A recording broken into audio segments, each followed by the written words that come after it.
Rain had been pounding on the roof of my house in Fremont for the third day in a row. November this year was unusually damp. I sat in my old armchair, sipping whiskey and sorting through photographs that were usually kept in a locked desk drawer. I turned 77 last month, but my memory remains sharp as a knife, perhaps too sharp. The old photos, yellowed at the edges, took me back to the past. Here was Tansy on our wedding day, 1970, her hair the color of wheat, her eyes full of hope. Hopes that I methodically destroyed over the next 30 years. Damn you, Tansy, I muttered, running my finger over the photo. You were right to leave me. Tansy left me 20 years ago. She just packed her suitcase one April morning and said she couldn't take it anymore. She couldn't stand my control, my cold calculations, my inability to love. I didn't try to stop her. I just nodded and continued reading the morning paper. It was my last show of strength, to prove that her departure didn't affect me. But it was a lie. The next photo is our son Torrens, about 6 years old. He's smiling at the camera, showing off his missing front tooth, the only child Tansy was able to carry to term after 3 miscarriages. I always thought he was weak, sensitive, like his mother. It annoyed me, and I didn't hide it. Fake men don't cry, I would tell him. Stand up straight. Don't embarrass me. I taught him to be strong, but all I did was make him secretive and resentful. Graduation, wedding, the birth of my grandson Aiden. In all the photos, Torrens stands apart, wearing a forced smile. He learned to wear a mask for others, but I always saw in his eyes what he carefully hid, a mixture of fear and hatred. Aiden was born when I was 60. Surprisingly, I saw something in him that I had never noticed in my son, a core. He was a smart boy with eyes that sparkled with the same cold fire as mine. I found strange comfort in that. Torrens married Lynette when he was 27. She worked as an accountant for some pharmaceutical company. Quiet, but not weak. I always felt like she could see right through me. There was a wariness in her gaze, like someone who had gotten too close to a cage with a predator. I turned over another photo and smiled. 6 years ago, a dinner in honor of my 70th birthday. Tansy didn't come, saying she wasn't feeling well. Torrens sat across from me, his tie tied too tight, like a noose. Lynette next to him, elegant, in a dark blue dress with a fake smile. And Aiden, then 11 years old, the only one who looked at the camera with genuine interest. I remember that evening. Torrens made a toast to me, saying the right words without feeling them. To my father, who has always been a model of strength and determination. Translation: to the man who was a tyrant and never showed me his love. That was our family. Woven together with unspoken words, old grudges, and cold politeness. Tansy ran away and I didn't blame her. Torrens stayed, but the longer he put up with me, the more a dark wave of resentment grew inside him. I put the photos aside and poured myself another whiskey. The rain intensified, drumming on the glass. In a house too big for one old man, the ghosts of the past echoed. A couple of months ago, I changed my will. Most of my fortune, and it was considerable after 40 years as an electrical engineer and successful investments, was to go to Aiden when he turned 25. I left Torrens only the house and a small amount of money. The lawyer looked at me with disapproval, but I didn't pay him for moral judgments. I didn't tell Torrens about this, but he must have found out. There are too many gossipy people in our town, and my lawyer, Hector Phelps, was known for his inability to keep his mouth shut after a couple of glasses of scotch. The phone rang when the clock on the mantelpiece showed 21:30. I didn't rush to answer, staring at the glowing display. Torrens. He rarely called me, especially at this hour. Yes, I said, picking up the receiver. Hi, Dad. His voice sounded unnaturally cheerful. How are you? Not dead yet, if that's what you're asking. I chuckled into the receiver, knowing how much it annoyed him. Pause. I could almost see him clenching his jaw, trying to stay calm. Actually, I'm calling to make a suggestion. Lynette and I thought it would be nice to have a family dinner. This Friday, at your place, if you don't mind. I raised my eyebrows. Torrens hadn't suggested family dinners since Aiden turned 13. What's with the sudden urge for family togetherness? I asked, not hiding my suspicion. Dad, do we really need a reason to get together? There was a hint of irritation in his voice. Aiden is leaving for college soon. I thought it would be nice to spend some time together while we still have the chance. Ah, so that's it, Aiden. Torrens knew I would never say no to my grandson. Will Aiden be there too? I asked, even though I already knew the answer. Of course. He really wants to see you. You know, he got an excellent grade in physics, just like you. I smiled. Torrens always knew which buttons to push. He wasn't as simple as I sometimes pretended to be. Okay, I finally agreed. Friday, 7 o'clock. I'll make roast beef. Great. There was too much enthusiasm in his voice. Lynette will make that apple pie you like. I snorted. Lynette knew I couldn't stand apple pie. It was Torrens who loved it. But I didn't correct him. See you Friday, I said, and hung up without waiting for a response. I sat in the dark, staring at the phone. Something about that call bothered me.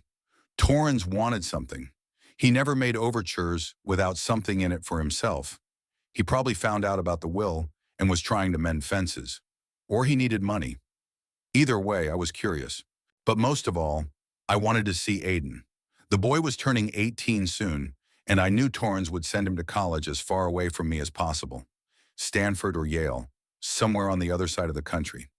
Aiden was a smart kid, with a sharp mind and a sense of humor his father never had. He reminded me of myself when I was young, before life made me who I was. I got up from the chair, feeling my joints ache. Old age is a slow betrayal of your own body. I walked over to the bar and poured myself another whiskey. Then I returned to the photos. Here's a picture taken 5 years ago. Aiden and I are fishing, one of the rare moments when Torrens allowed us to spend time together. The boy is holding his first catch, a small perch, and I'm standing next to him with a rare smile on my face. It was a good summer. I remember how we talked about everything. School, girls, the stars visible over the lake. And one evening, Aiden asked me, "Grandpa, why is Dad afraid of you?"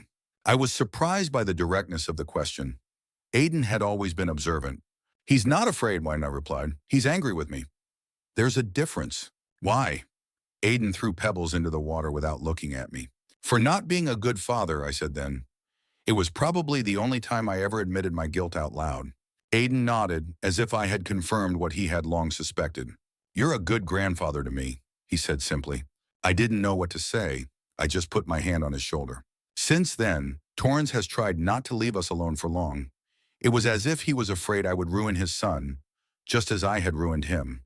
But a bond had already formed between Aiden and me that was not so easy to break. I put the photos back in the box, closed it, and put it in the desk drawer. Friday. Family dinner. I sensed that there was more to this invitation than just a desire to reconnect before Aiden left for college. Torrens had never been good at hiding his intentions, at least not from me.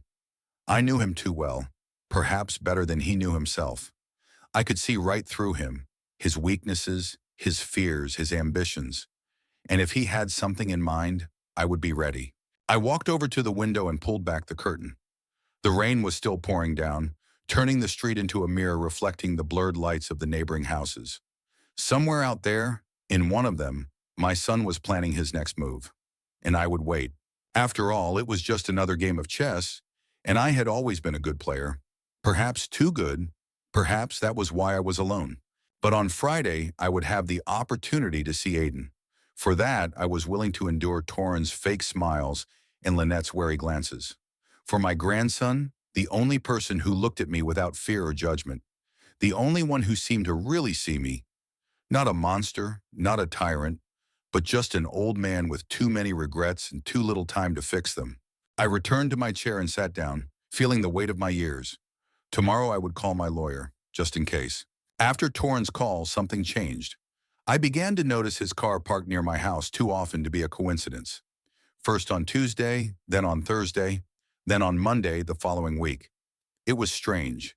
In recent years, I had gotten used to seeing my son once a month, no more, and only when he brought Aiden. On Tuesday afternoon, there was a knock at the door. I took my time opening it, watching through the crack in the curtains as Torrens shifted from foot to foot on my porch.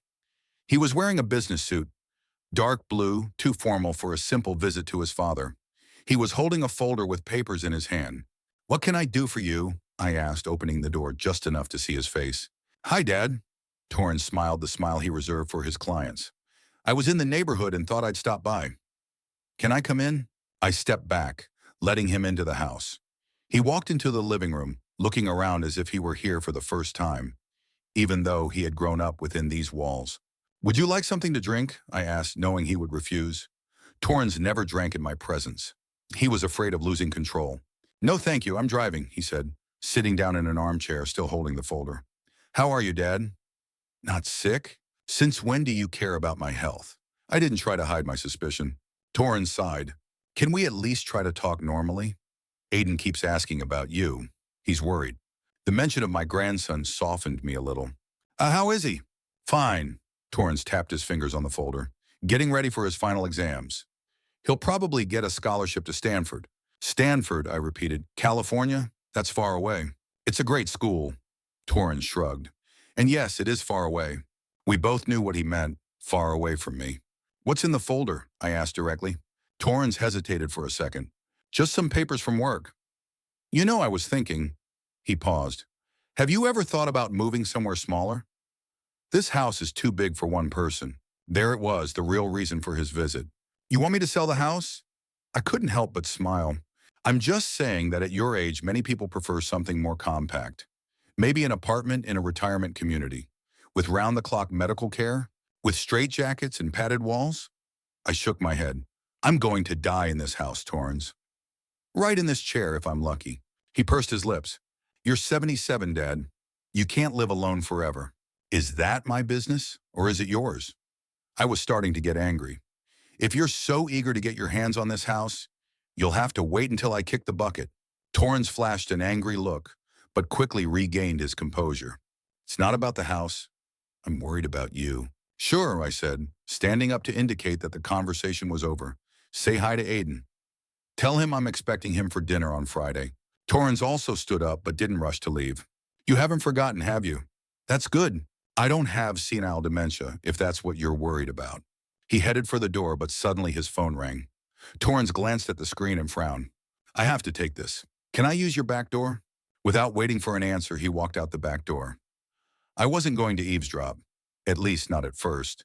But when I heard Torrens' voice rise, curiosity got the better of me. I quietly approached the half-open door.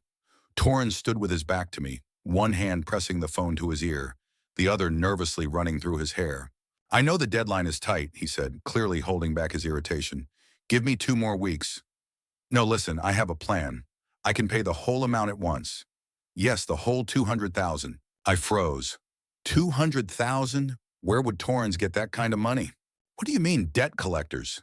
His voice trembled. "Listen, this isn't some cheap movie. I told you, I'll take care of everything. Yes, I understand the seriousness of the situation. I'm just having a little liquidity problem." Torrens turned and I stepped back into the shadows. His face was pale, beads of sweat forming on his forehead. "To hell with your interest," he hissed into the phone. "I'll sell the damn house if I have to. Yes, my father's. Believe me, very soon it won't be a problem." He abruptly hung up and stood motionless for a few seconds, breathing deeply. Then he straightened his shoulders and headed back to the house. I quickly returned to the living room and pretended to look at the books on the shelf. "Sorry about that," Torrens said as he entered. "A client." "Nothing urgent." I nodded, not letting on that I had heard the conversation. "Leaving already?" "Yes, I have to get back to the office." He paused at the door. "See you Friday, Dad." "I'll bring wine." "Red," I said, "and not cheap." After he left, I sat for a long time, thinking about what I had heard. 200,000 in debt. Very soon, that won't be a problem. My house. Everything was starting to come together into an unpleasant picture. Torrens was a real estate appraiser, but the market had been volatile in recent years. I had heard from mutual acquaintances that his business wasn't doing as well as it used to. But 200,000 in debt? That was serious. That evening, another call came in. This time it was from Aiden. I rarely spoke to my grandson on the phone. Torrens made sure of that. So I was surprised. "Grandpa," his voice sounded muffled, as if he were speaking from a place where he could be overheard. "Aiden," I couldn't help smiling. "What's up?" "Nothing," he replied quickly. "Just wanted to make sure you were okay." "Dad said he stopped by today." "I'm perfectly fine," I assured him. "Looking forward to Friday." Aiden paused. "Grandpa, Dad, and Mom have been arguing a lot lately," he finally said. "About money, I think. And also—" "What?" I asked when he fell silent. "Dad asked me about your health, very insistently. He wanted to know if you had told me about any health problems, if you had complained about your heart." I felt a chill run down my spine. "And what did you tell him?" "That you're as healthy as an ox," Aiden grinned. that you even go to the gym twice a week. It was our little joke. I had never been to the gym, preferring morning walks around the neighborhood. Thanks, I said. Don't worry about your parents fighting. It's normal. Not for them, Aiden objected. They've never fought like this before. Mom was crying yesterday, and when I asked what was wrong, Dad yelled at me. He told me to stay out of grown-up business. I frowned. Torrance had always been strict with his son, but he never lost his temper without reason. Aiden, I began cautiously, do you know if your father is having any financial problems? A long pause. I'm not sure, he finally replied. But I saw a notice from the bank on the table. Something about a late mortgage payment. And also, I heard Dad tell Mom that everything would be fine as soon as... Suddenly, Torrance's voice could be heard in the background, and Aiden abruptly changed the subject. So yes, the physics assignment is difficult, but I'll manage, he said louder. Thanks for the advice, Grandpa. You're welcome, I replied, playing along. See you on Friday. Yeah, see you Friday, he paused. I love you, Grandpa. He hung up before I could respond. Those words were rare in our family. On Wednesday, to my surprise, Torrance showed up at my doorstep again, this time with Lynette. She looked tired, with dark circles under her eyes, but she carried herself with her usual dignity. We were passing by, Torrance explained. Lynette wanted to discuss the menu for Friday. It was a blatant lie. Lynette had never shown much interest in cooking for me, but I invited them in, curious to see what game they were playing. Lynette headed straight for the kitchen, as if it were her usual place. Do you have any preferences, Forrest? She asked, opening the refrigerator without permission. Besides roast, of course. No apple pie, I said, watching Torrance's reaction. He shot Lynette an annoyed look. I told you Dad doesn't like apple pie. I'm sorry, dear. Her voice was soft, but I noticed the tension in her posture. I forgot. Lynette didn't forget things like that. She was observant and attentive. It was another little lie in the web my son was spinning. How's Aiden? I asked, looking at Torrance. He called me yesterday. He called? Torrance frowned. Why? To ask for advice on physics, I shrugged. Not everyone thinks I'm a useless old man. Lynette tensed as if expecting an explosion, but Torrance just smiled stiffly. Of course, Dad. You've always been good at the exact sciences. Unlike human relations. I ignored the jab. How's your business, Torrance? I asked innocently. Still appraising houses people can't afford? Business is good, he replied too quickly. Very good, actually. Lynette made a quiet sound, something between a cough and a chuckle. Honey, would you see if Dad has any spices for the roast? Torrance practically pushed her out of the room. She was gone, he turned to me. Why are you doing this? He hissed. Doing what? I feigned ignorance. Trying to drive a wedge between me and my wife. Asking about business in front of her. I'm just taking an interest in my son's life, I smiled. Isn't that what you always wanted? Torrance took a step toward me, and for a moment I saw something dark, almost dangerous in his eyes. But he quickly regained control of himself. You know what, Dad? He said quietly. Things are going to change soon. Very soon. I have no doubt, I replied, looking him straight in the eye. Lynette returned, interrupting our stare down. You have an excellent selection of spices, Forrest, she said. I don't think there will be any problems with the roast. Lynette has always been the best housekeeper, Torrance said with false pride, putting his arm around his wife's shoulders. A real find. She flinched at his touch. It was almost imperceptible, but I noticed it, as I did the quick glance she gave me, a mixture of fear and pleading. We have to go, Torrance said. Lynette has a meeting with her company's accountants. Actually, Lynette began, but Torrance squeezed her shoulder. The meeting, dear, remember? She fell silent and nodded. As they left, I noticed how imperiously Torrance put his hand on Lynette's back, practically pushing her toward the car. She sat in the passenger seat, slouching as if trying to become invisible. I saw them through the window. As soon as the doors slammed shut, Torrance began to say something furiously, waving his arms. Lynette sat motionless, staring straight ahead. At that moment, I realized that things at my son's house weren't as rosy as he had tried to make them seem, and that Aiden was probably right about the arguments. Lynette didn't look like a woman in a happy marriage. She looked like someone who had been backed into a corner. I wondered if she knew about her husband's debts. $200,000 was a huge amount of money, enough to drive a person to despair, to actions that under normal circumstances he would never even consider. That evening, I decided to call Aiden, but Torrance's phone said the number was unavailable. I tried his home number. Hello, Lynette's voice answered. This is Forrest, I said. Can I talk to Aiden? Pause. He's not home, she finally replied. He's at tutoring. At 8 o'clock in the evening? Yes, exam prep. Her voice sounded strange. I'll let him know you called. Lynette, I said before she could hang up. If you need help, any help. I have to go, she said quickly. Goodbye, Forrest. I hung up, feeling a growing sense of unease. Something was wrong at the Torrens house. Something serious. The next day, Thursday, I decided to pay a surprise visit.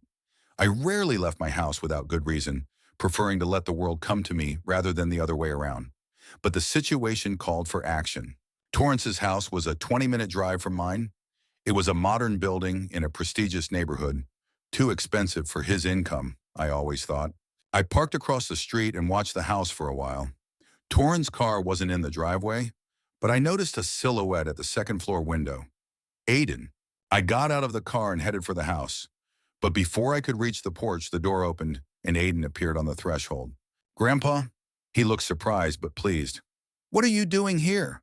I decided to check on you, I said, looking around. Is your father home? No, he's at work. Mom's gone too. Aiden paused. Want to come in? I nodded and he led me into the house. Inside, it was perfectly clean, like something out of an interior design magazine. Too sterile for my taste. Not a single thing out of place. How's school? I asked, sitting down on the living room sofa. Fine, Aiden shrugged. Getting ready for exams. Did you have extra classes last night? I asked. He looked at me in surprise. No, I was at home. Why do you ask? I was just trying to call you. Your mother said you were at class. Aiden frowned. That's strange. Yesterday He paused as if deciding whether to continue. We had an unpleasant conversation with my father. He said that if I don't stop asking questions about his business, he'll forbid me from seeing you. I felt anger rising inside me. He has no right. He does until I turn 18, Aiden smiled bitterly. 3 more months. What happened?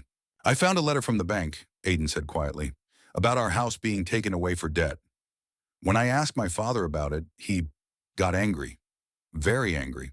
Did he hit you? I leaned forward. No, Aiden replied quickly. He faltered. But Mom sometimes, when he's really angry. I closed my eyes, feeling the past come back to me. History was repeating itself. I never raised my hand to Tansy, but my emotional pressure was no less destructive. And now Torrens was doing the same thing to his family. Grandpa, Aiden looked worried. Please don't tell Dad I told you this.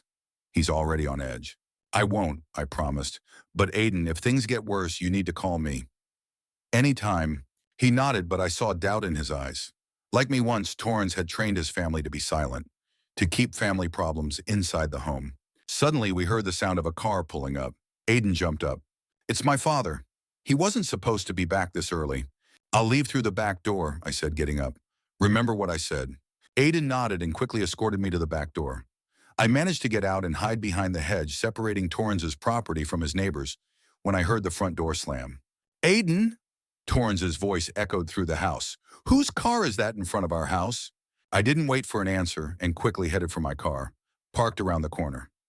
On the way home, I thought about what I had learned. Torrens was in a desperate situation, financial problems, the possible loss of his home, and, apparently, growing problems in his family. And tomorrow was our family dinner. I was beginning to suspect that it would be more than just a reunion before Aiden left for college. Torrens was clearly planning something to do with his debts and my house, with my money. But what exactly?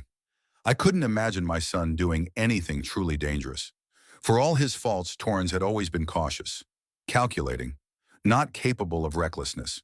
And yet, very soon it won't be a problem. His words echoed in my head all the way home. Friday came too quickly. I spent the whole day preparing for dinner, marinating meat for the roast, peeling potatoes, choosing the best tableware. Not because I wanted to impress my son and his wife, but because I always adhered to certain standards. Tansy said that my pedantry was both a blessing and a curse.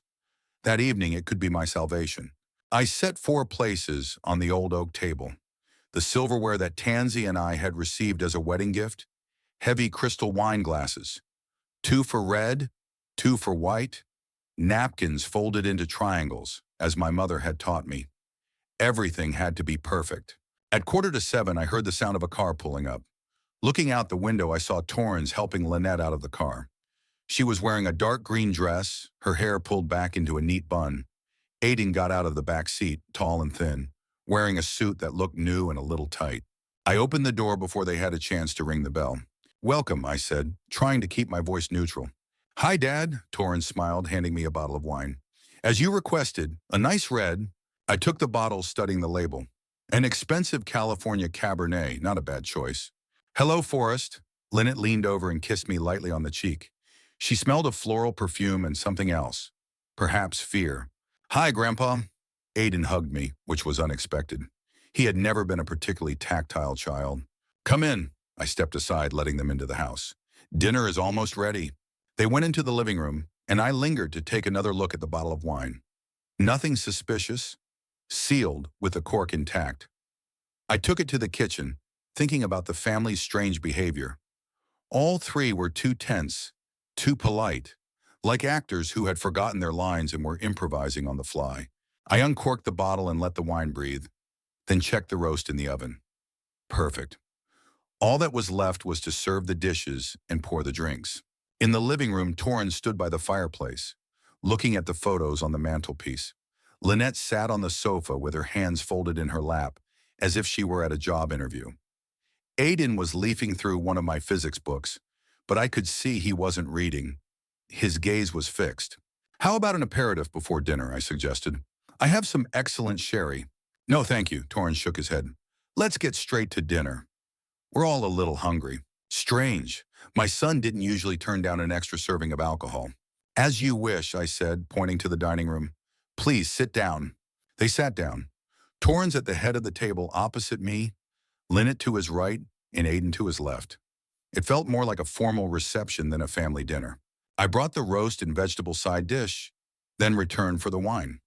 As I poured the Cabernet into the glasses, I noticed Torrance exchange a quick glance with Lynette. She nodded slightly. "To the family," Torrance said, raising his glass. "To the family," the others echoed. We began to eat. The conversation was tense, full of awkward pauses and fake smiles. Torrance asked Aiden about college. Lynette praised my roast, and I kept the conversation going with banal comments about the weather and city news. "Have you thought about what I said, Dad?" Torrance asked suddenly, taking a sip of wine. "About moving to a smaller place?" "I've thought about it," I replied, cutting the meat into small pieces. "And I've decided that I'm happy here." "But it's a big house for a single person," Torrance insisted, "and the neighborhood isn't what it used to be. Last month the Jenkinses were robbed, remember?" "I remember," I shrugged. "But it's unlikely that anyone would rob me. Everyone knows I keep a shotgun under my bed." Aiden smirked, but quickly hid his smile when Torrance gave him a stern look. "This is no joke, Dad," Torrance said. "We're talking about your safety. And your comfort," Lynette added softly. "There's a lot of work to do in such a big house." "Which I'm perfectly capable of doing," I said, taking a sip of wine. "But thanks for your concern." Torrance looked disappointed but continued eating. Lynette barely touched her food, just moving it around on her plate. Aiden ate heartily, occasionally glancing at me with concern. "How's your job, Lynette?" I asked, trying to lighten the mood. "Still at that pharmaceutical company?" "Yes," she smiled weakly. "Although lately it's been not so good. Layoffs." "Nothing serious," Torrance quickly interjected. "Just the usual restructuring." "How's your business?" I turned to my son. "Still very good?" Torrance clenched his teeth. "Yes, Dad. Very well." "Glad to hear it," I smiled. "Especially considering the state of the real estate market."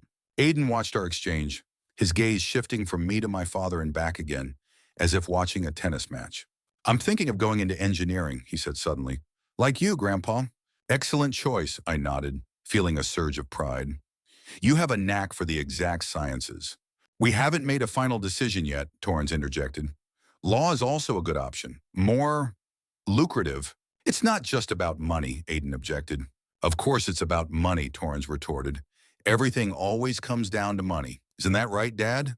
His tone became sharp, his eyes glazed from the wine he had drunk. He had already emptied his glass and was now drumming his fingers on the table. "Money is important," I agreed, "but not so important that you would ruin your life for it." Torrance laughed, a sharp, unpleasant sound. "Funny to hear that from you," he said. "A man who valued money and control more than his own family." "Torrance," Lynette said warningly. "No, let him hear it," Torrance leaned forward. "You destroyed my mother, you know? With your coldness, your manipulation. She was a living person when she married you. When she left, she was a shadow. I remained calm, although his words affected me more than I wanted to show. Maybe you're right, I said quietly. I wasn't a good husband. Or a good father. My admission seemed to throw Torrens off balance.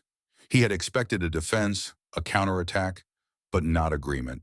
I'll bring dessert, Lynette said, standing up, clearly wanting to avoid further confrontation. I'll help, Aiden volunteered, following her into the kitchen. When Torrens and I were left alone, he finished the rest of the wine in his glass and reached for the bottle. You know, Dad, he said, filling his glass, sometimes I think I'll never be able to surpass you. No matter what I do, no matter how hard I try, you'll always look down on me. It's not a competition, Torrens, I replied. Not for you, he smiled bitterly, because you always win. He filled my glass almost to the brim. I noticed that his hand was shaking slightly. I could hear the muffled voices of Lynette and Aiden coming from the kitchen. They seemed to be arguing about something. Don't you think you're drinking a little too much? I asked, looking at the nearly empty bottle. Don't worry, Torrens smiled. I have another one in the car. He stood up, swaying slightly.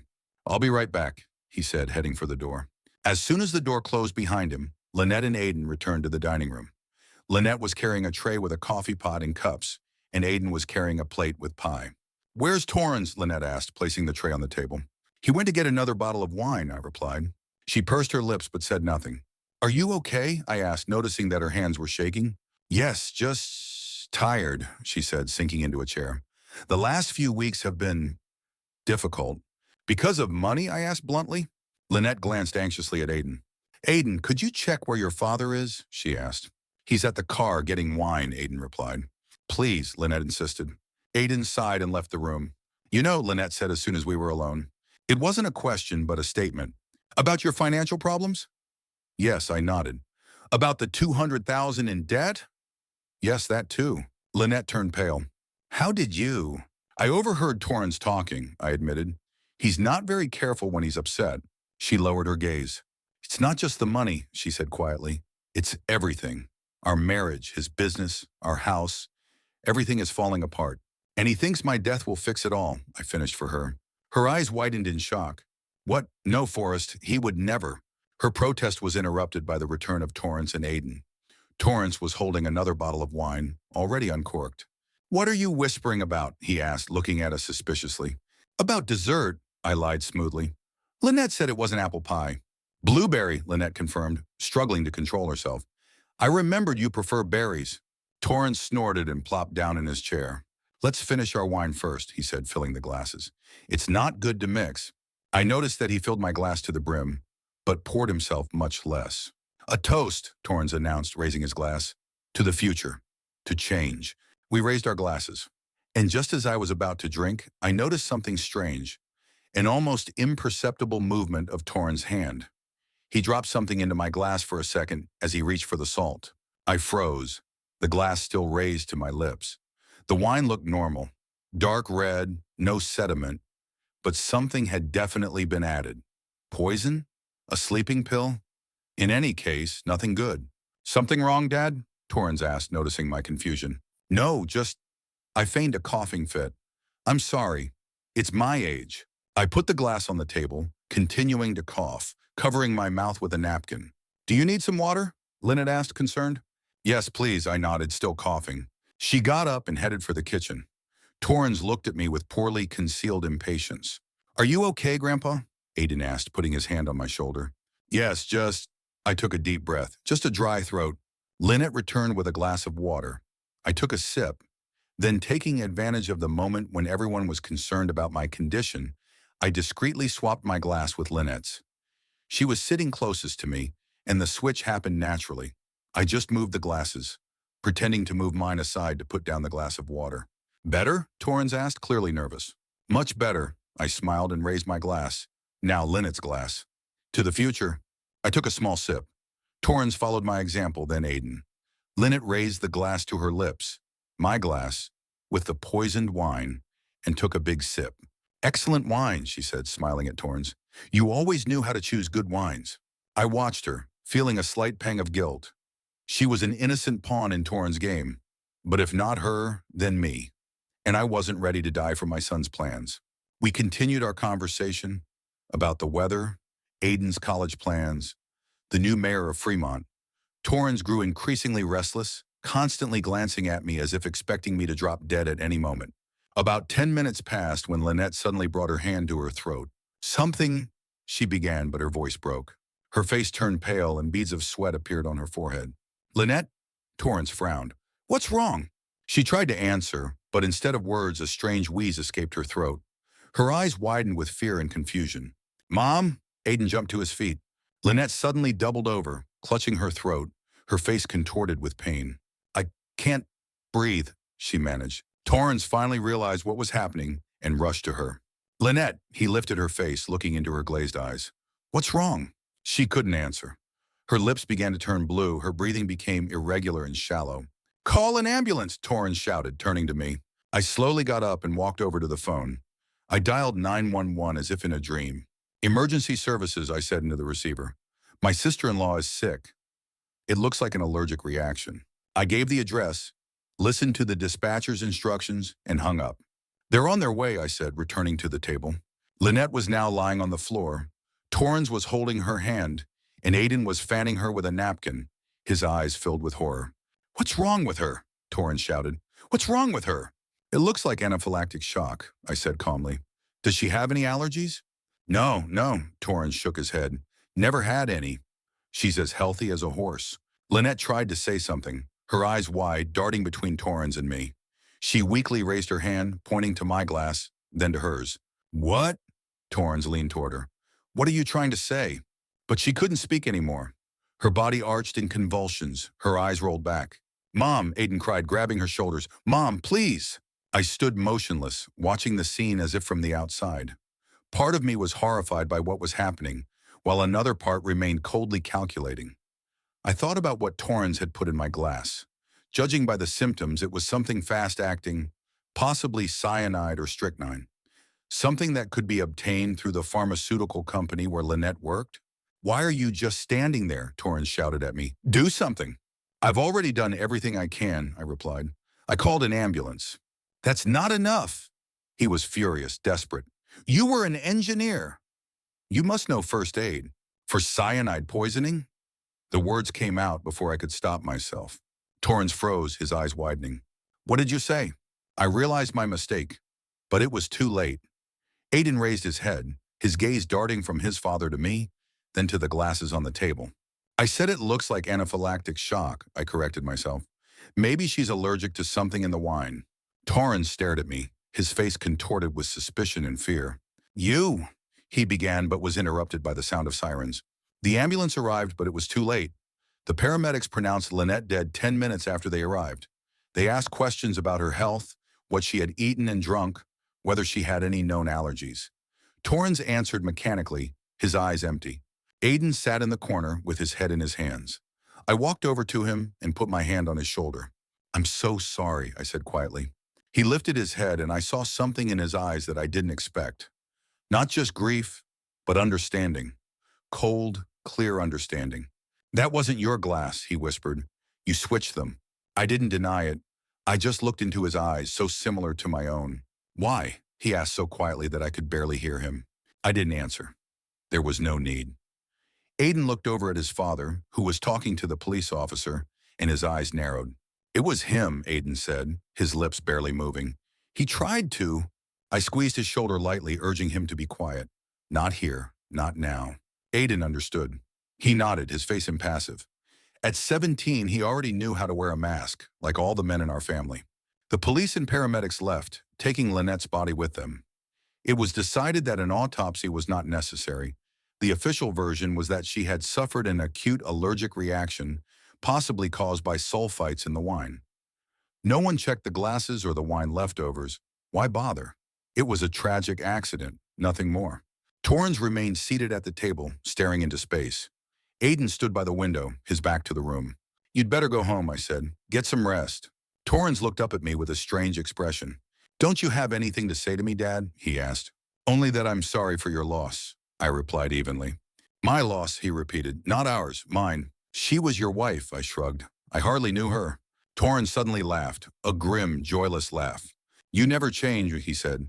Even now, when my wife has died at your table, you can't show a shred of humanity.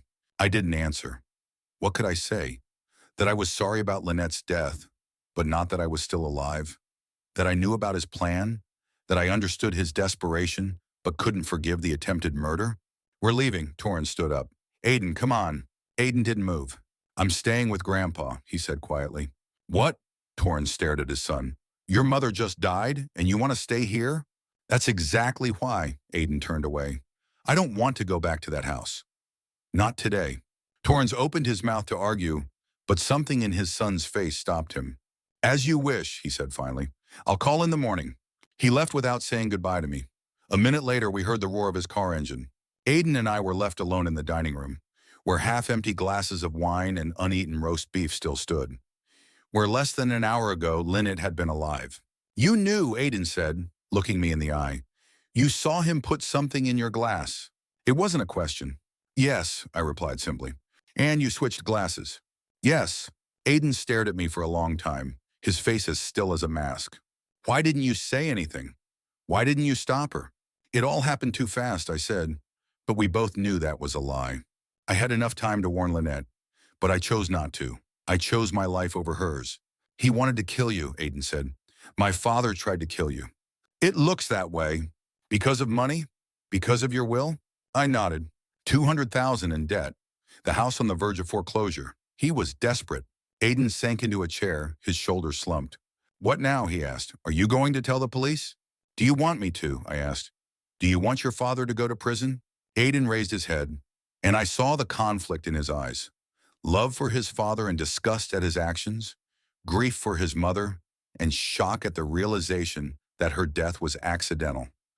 All of these emotions were fighting inside him. I don't know, he replied honestly. I don't know what I want.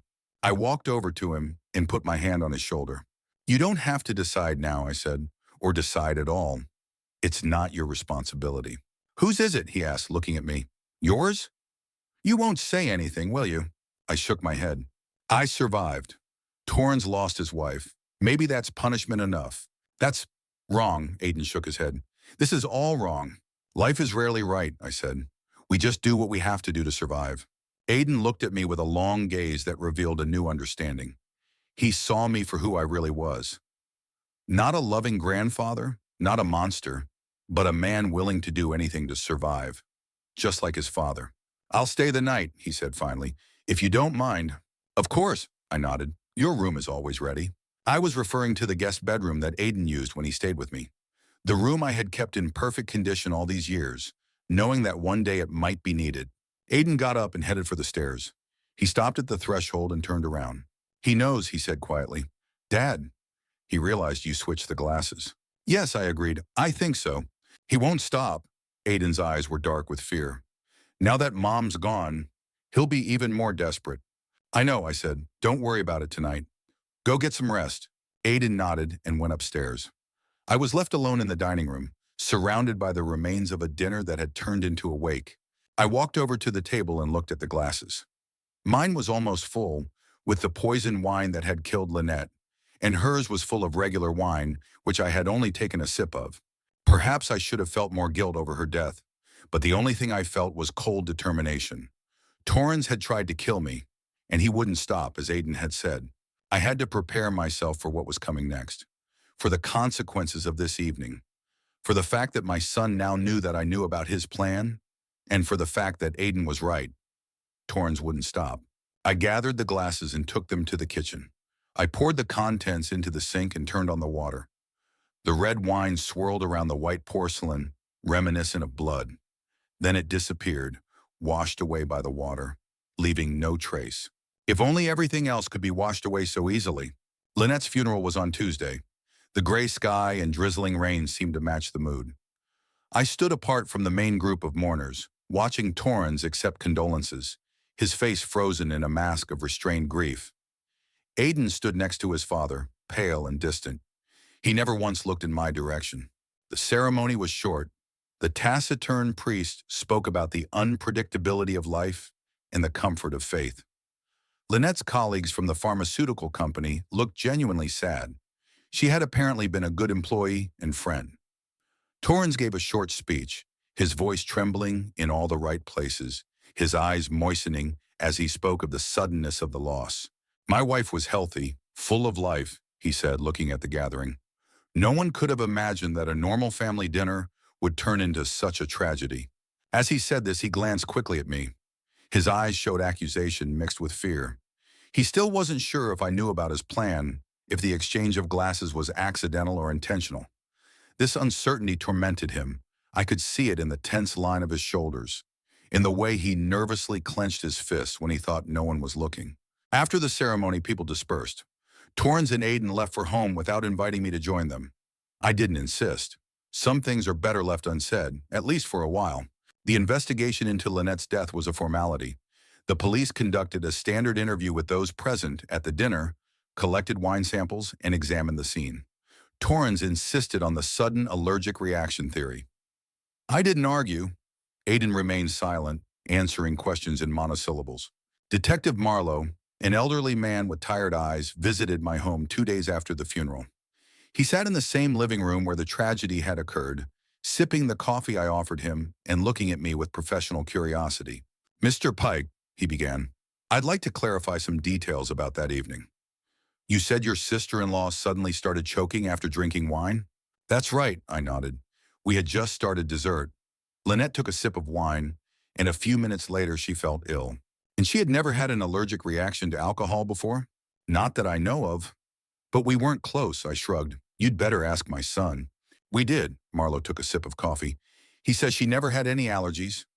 Not to food or medicine." "Sometimes allergies develop suddenly," I remarked. "I've read about it." Marlowe studied me for a few seconds, then nodded. "Possibly. The lab found nothing unusual in the wine. Standard sulfites, which can cause a reaction in sensitive people." "So the case is closed," I asked. "Almost," he put down his cup. "A strange coincidence, don't you think? Your son invites you to dinner for the first time in a long time, and his wife dies at your table. Life is full of strange coincidences, Detective." I held his gaze. "Especially when you lived at my age." "I suppose so," he stood up. "Thanks for the coffee, Mr. Pike. If you remember anything else about that evening, give me a call." He left his business card on the table. I walked him to the door and watched him get into an inconspicuous gray sedan. Something told me that Detective Marlowe wasn't entirely satisfied with the official version. But without evidence, without a motive that could be attributed to me, he had no reason to dig deeper. In the days that followed, I tried to contact Aiden. I called his cell phone, but he didn't answer. I left messages which went unanswered. Torrance didn't get in touch either. It was as if they had both decided to cut me out of their lives. On the 10th day after the funeral, I couldn't take it anymore and drove to their house. It was midday and Torrance should have been at work. I hoped to find Aiden alone so I could talk to him. When I pulled up to the house, I saw that Torrance's car was gone, but the light in Aiden's room was on. I knocked on the door. There was no answer for a long time. Then the door opened slightly and I saw my grandson's pale face. "Grandpa," he said expressionlessly. "May I come in?" I asked. Aiden hesitated, then stepped back, letting me into the house. Inside, everything looked as perfect as ever, but now the sterility seemed ominous, as if someone had tried to erase all traces of Lynette's presence. "How are you?" I asked as we walked into the living room. "Fine," Aiden replied, not looking at me. "You're not answering my calls." "I've been busy." "School, exams," he shrugged, "and everything else." We sat there, avoiding each other's gaze. The silence stretched out, becoming increasingly heavy. "Aiden," I finally said, "I know what you think of me. About what happened. You don't know what I think." His voice was quiet but firm. "Then tell me." He looked up, his eyes a mixture of pain and anger. "You let her die," he said simply. "You knew the wine was poisoned, and you switched the glasses. And you let Mom drink it." I didn't deny it. There was no point. "What would you have preferred?" I asked. "That I died instead of her?" "I would have preferred that no one died." His voice broke. "You could have said something, warned her, poured out the wine, called the police. You could have done anything except what you did, and then your father would be in prison," I said calmly. Aiden fell silent, his face contorted with inner turmoil. "Maybe that's where he belongs," he finally said. "Do you think so?" "I don't know what to think." He jumped up and began pacing the room. "My father tried to kill my grandfather. My grandfather let my mother die. How am I supposed to feel? Who should I hate more?" "You don't have to hate anyone," I said gently, "or you can hate us both." "That's your right." Aiden stopped looking at me. I don't understand you, he said. You talk about it so calmly, as if you were discussing the weather, not death. I've lived a long life, Aiden, I sighed, and I've seen more deaths than I would have liked. They don't get any easier, you just get used to them happening. Is that all? He looked at me suspiciously. You don't feel guilty? Regret? Here it was, the moment of truth. I could have lied, said that I regretted it, that I lay awake at night, tormented by my conscience. That would have been convenient, acceptable, but I was too old for such games. I'm sorry your mother died, I said honestly, but I don't regret surviving. And if I had to make the same choice again, I would do the same thing. Aiden turned away, his shoulders slumped. Dad says it was an accident, he said quietly, that Mom just died. He pretends nothing happened. And what do you tell him? Nothing, Aiden shrugged. I pretend too. We both know the truth, but we never talk about it.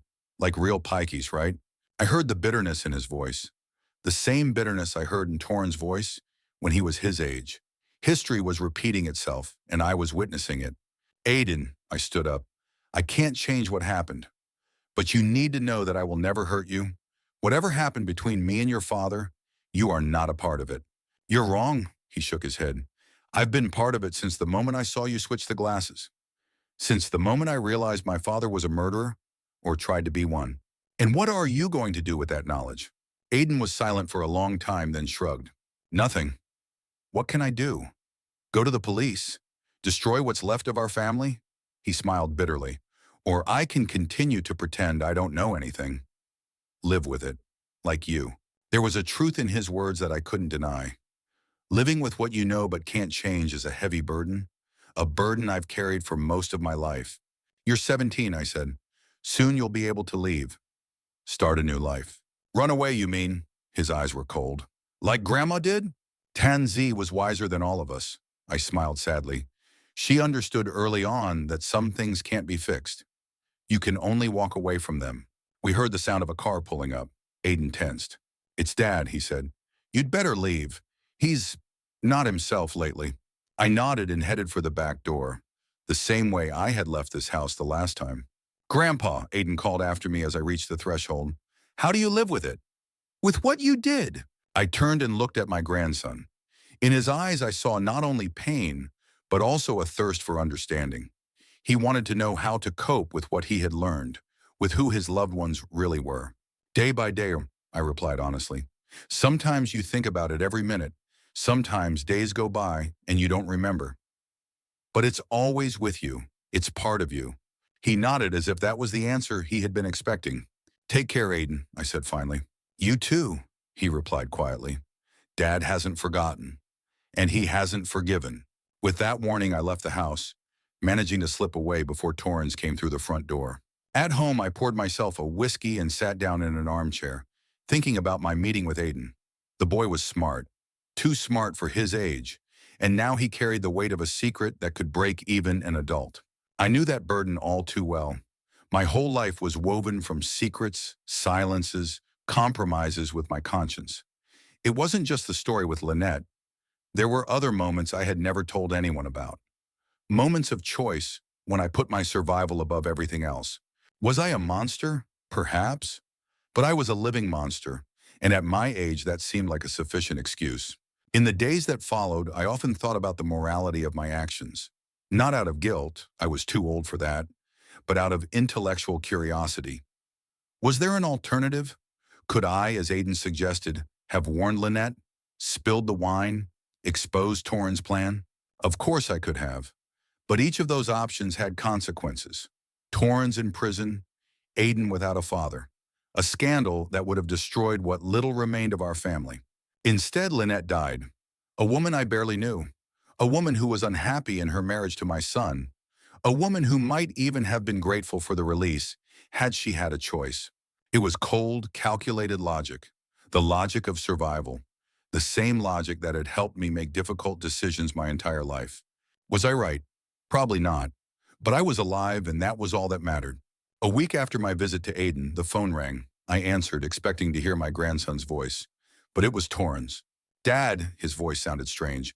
We need to talk. About what? I asked warily. About the future, he replied. About the inheritance. About what happened at dinner. My pulse quickened, but I kept my voice calm. And what exactly do you think happened? A long pause. I think you know, he finally said. Just like I do. Just like Aiden. Aiden has nothing to do with this, I said sharply. That's exactly what I wanted to discuss, he said, his voice softening, becoming more persuasive. For Aiden's sake. To protect him. From what? From the truth, Torrens replied. From the fact that his grandfather let his mother die when he could have saved her. There it was. The threat was clear. If I didn't agree to his terms, he would tell Aiden his version of events. A version where I was the monster and he was the innocent victim. Come tomorrow, I said. At 2 o'clock. We'll talk. I'll come, he agreed. And Dad, I'm glad we can resolve this like civilized people. I hung up the phone, feeling anger rising inside me. Torrens had used Aiden as a pawn in our game. Aiden, who was already suffering from the loss of his mother and the knowledge of his family's dark deeds. It was unacceptable. I went into my study and opened the safe hidden behind the painting. Inside was an old revolver I had bought many years ago to protect the house. I had never used it, but I kept it in working order. Weighing the weapon in my hand, I wondered what Torrens was planning. Another attempt at murder? Or just blackmail, demanding that I rewrite my will and give up the house? In any case, I had to be ready. Not only for myself, but also for Aiden. The boy deserved a chance at a normal life, without the shadow of the past, without the burden of family secrets. I put the revolver back in the safe and closed it. Maybe I wouldn't need it. Maybe we could really settle everything like civilized people, as Torrens had suggested. But I doubted it. Too much had been said. Too much had been done. Torrens and I had crossed a line beyond which there could be no reconciliation. There could only be one winner and one loser. And I wasn't going to lose. That night I lay awake for a long time, thinking about the upcoming meeting, about what I would say to Torrens, about what he might say or do to me. At one point I caught myself thinking that Torrens was right about something. I really did let Lynette die when I could have saved her. I made a choice, my life instead of hers. And although I didn't regret that choice, I couldn't deny the fact that I had made it. Perhaps that made me a monster in the eyes of others. But I had lived too long to care about other people's opinions. I did what I had to do to survive, as I always had. And if Torrens thought he could use my conscience against me, he didn't know his father very well. I had no conscience, only the instinct to survive, and the will to follow it no matter what. In the morning, I called Aiden. He didn't answer, so I left a short message. Your father's coming today. We're going to talk about that night. Come if you want. 2 o'clock. I didn't know if he would listen to the message. I didn't know if he would come, but he deserved to know what was going on. He deserved the choice to be a part of it or not. Then I started preparing for my meeting with Torrens. Not physically, I knew I couldn't stand up to him with force, but I could prepare mentally, to think through every possible scenario, every argument, every threat, and to decide how far I was willing to go to protect myself and Aiden from the consequences of that night when the cups of fate were switched. The clock was ticking. The time for the meeting was approaching. I sat in my chair staring at the door and waiting for the knock that would determine my fate and the fate of my son and grandson. I wonder if Torrens thought our situation was ironic. He wanted to kill me because of the money I was going to leave his son, money that was now even more necessary to him after Lynette's death. But he lost, losing his wife instead of receiving the inheritance. And I won, surviving, but at the cost of an innocent man's life and possibly my relationship with the only person who was dear to me, Aiden. There were no winners in this story, only survivors. The meeting with Torrens was short and tense. He came demanding that I rewrite the will, threatening to tell Aiden his version of events. I replied that the boy already knew enough and that any attempts to manipulate him would only alienate him from both of us. It was a bluff, but Torrens couldn't know for sure what Aiden and I had discussed. He left, slamming the door, promising to return with a lawyer. I didn't tell him that I had already changed the will immediately after Lynette's death, removing his name entirely. Aiden was to get everything, but only after he finished college, when he turned 22. This conversation only reinforced my confidence in the correctness of this decision. A week passed. Torrens didn't show up. Aiden didn't call. I lived in a strange state of limbo, waiting for something to happen, but not knowing what. On Friday evening, as I sat in my chair looking through old blueprints, an activity that always calmed me, the doorbell rang. The ring was uncertain, brief, as if the visitor wasn't sure they wanted to be let in. I got up feeling a strange premonition. When I opened the door, I saw Aiden. He stood with his hands in his jacket pockets, looking much younger than his 17 years.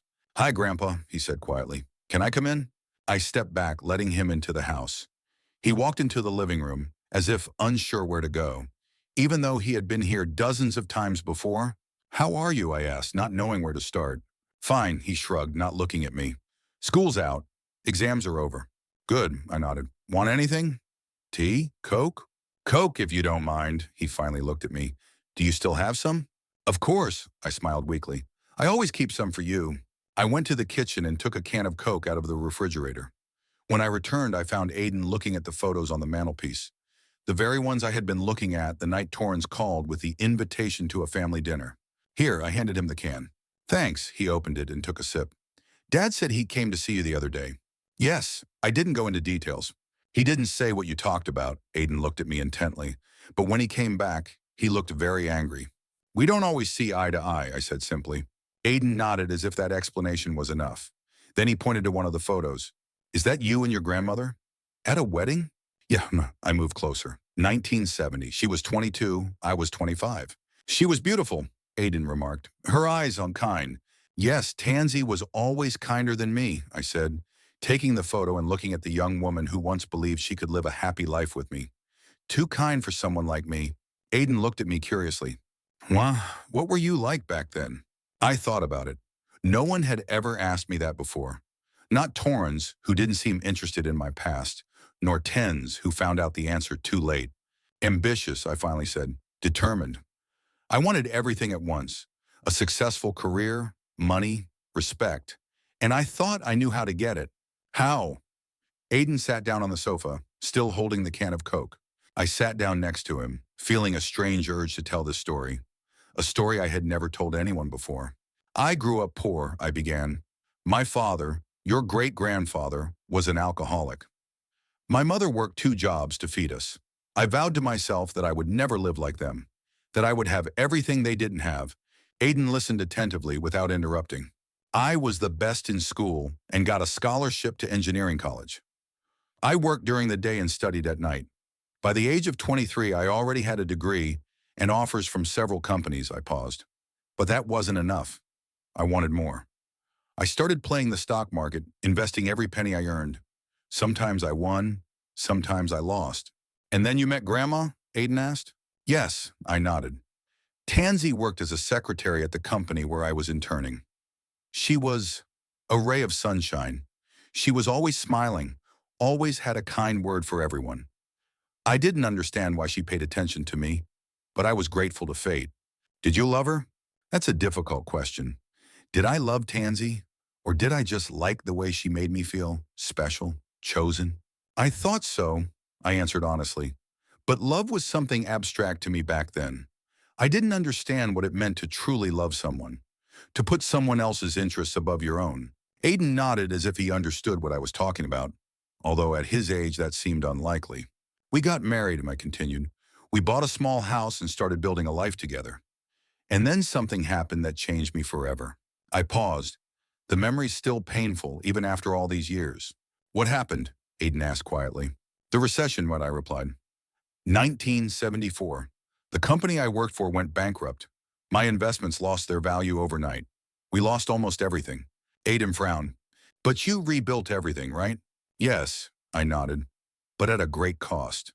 I worked 3 jobs at the same time. I took on any project, no matter how risky or ethical." "What do you mean?" I looked at my grandson. Should I tell him the whole truth? About the contracts that other engineers had turned down because of questionable safety? About the bribes I had offered to get permits? About the competitors I framed to get lucrative orders? "I did what I had to do to survive," I finally said. "And over time, it became my way of life. I got used to seeing people as means to an end, including your grandmother." Aiden looked down. "Is that why she left?"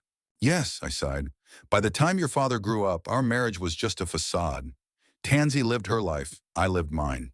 We were strangers living under the same roof, and one day she just couldn't take it anymore." "Do you miss her?" Aiden asked. The question caught me off guard. Did I miss Tens? I rarely thought of her in those terms. Sometimes, I admitted, but not as much as I should. I miss what could have been if I were a different person. We sat in silence. It was getting dark outside and long shadows stretched across the room. Your father inherited a lot from me, I finally said, and not just the good stuff. Aiden looked up. You mean that he didn't finish the sentence, but there was no need. Yes, I nodded. That night, we didn't say it out loud. The poisoned wine, Lynette's death. But we both knew what we were talking about. He's desperate, Aiden said quietly. Because of the money. I know, I replied. 200,000 in debt. Aiden looked at me in surprise. You know, I overheard him talking before dinner, I shrugged. Not on purpose. He was talking on the phone in my garden. 200,000, Aiden shook his head. I found letters from the bank. They're threatening to take the house, and some other people are calling, demanding a meeting.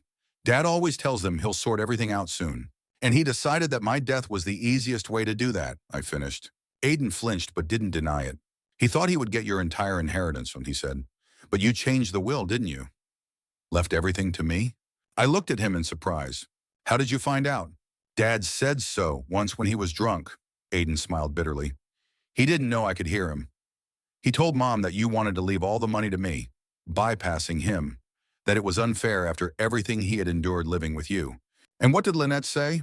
That maybe you had a right to, Aiden swallowed. Dad was furious. I'd never seen him like that. He hit her. The only time I ever saw him do that, I closed my eyes. Poor Lynette. She deserved better than the life she got. Did he really try to kill you? Aiden asked bluntly. Or was it an accident? I looked him in the eyes. The boy deserved the truth, no matter how bitter it was.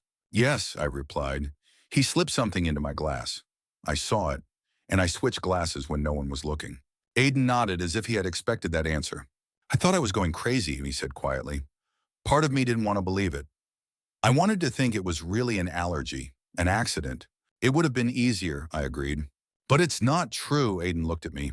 And now I don't know what to do with that knowledge. No one knows, I said. Living with what we know but can't change is a burden that doesn't get easier with time. It just becomes a part of you. Aiden stood up and walked to the window, looking at the darkening sky. I'm leaving, he said suddenly. Next month, preparatory program at Stanford, before the school year starts. Does your father know? Not yet, Aiden turned around. I got the letter last week. Full scholarship. I haven't told him anything. Why? Because I'm afraid he won't let me go. Aiden clenched his fists. He's become strange since Mom died. Controlling. He says he can't lose me too. That I have to stay close, go to a local college. I understood Torrance' fear. Having lost his wife, he clung to the only thing he had left, his son. But I also understood Aiden's desire to break free, to start a new life, far from the shadow of the past. I'll help you, I said firmly, any way I can. Money? Aiden asked bluntly. If you need it, I nodded. The scholarship will cover tuition, but there are other expenses. Housing, books, everyday needs. Dad will be furious if he finds out, Aiden shook his head. You don't have to tell him right away, I said. You can tell him about the scholarship, but don't mention my help. Aiden thought about it. And then, when I leave, what will happen to you and Dad? Good question. What would happen between Torrance and me when Aiden left? Would my son continue his attempts to take my inheritance? Or would he accept defeat? We'll figure it out, I said, not wanting to upset my grandson anymore.